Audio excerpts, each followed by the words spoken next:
जीवन की सच्चाई बहुत कड़वी है परंतु सत्य है। आपको आपके पंडित पुरोहित यही सिखाते हैं, खाली हाथ आए थे खाली हाथ जाओगे। इसमें तनिक भर भी सत्य नहीं है।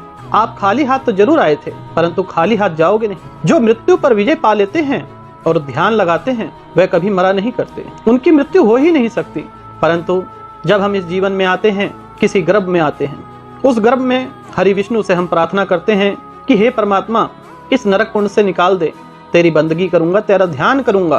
परंतु जैसे ही हमारा जन्म होता है मोह माया में पड़ जाते हैं। ये मेरे चाचा, ये मेरे चाची, ये मामा मामी, चलो पढ़ाई के लिए, उसके बाद विवाह हो गया।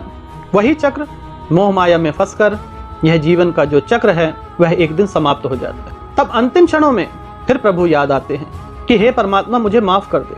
परंतु परमात्मा अपना विकराल रूप दिखाते हैं और संपूर्ण जीवन का जब लेखा जोखा रखते हैं मनुष्य की हालत खराब हो जाती है। यही जीवन की सच्चाई है। क्या संसार में आप इसीलिए आए थे?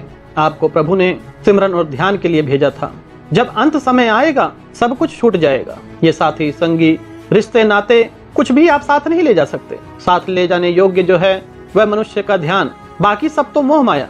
मोह माया के चक्कर में जिस प्रकार से हमारा परिवार चलता है, मैं ये नहीं कहता कि परिवार ना चलाएं, परंतु परिवार के बीच में रह के सन्यासी बन जाए। सन्यासी का अर्थ ये नहीं कि काम धाम छोड़ दें, काम धाम करते रहें परंतु हरि सिमरन जरूर करें। जो हरि सिमरन, ध्यान, योगा, मेडिटेशन करते हैं वह अपनी मृत्यु पर विजय पा लेते हैं।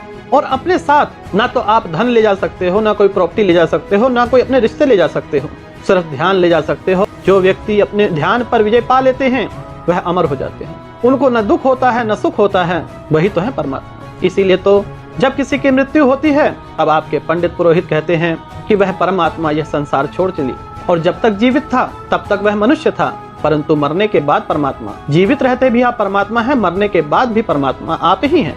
परंतु आत्मा और परमात्मा का जब तक मिलन नहीं होगा तब तक परमात्मा नहीं है। खाली हाथ आए थे खाली हाथ ही जाओगे।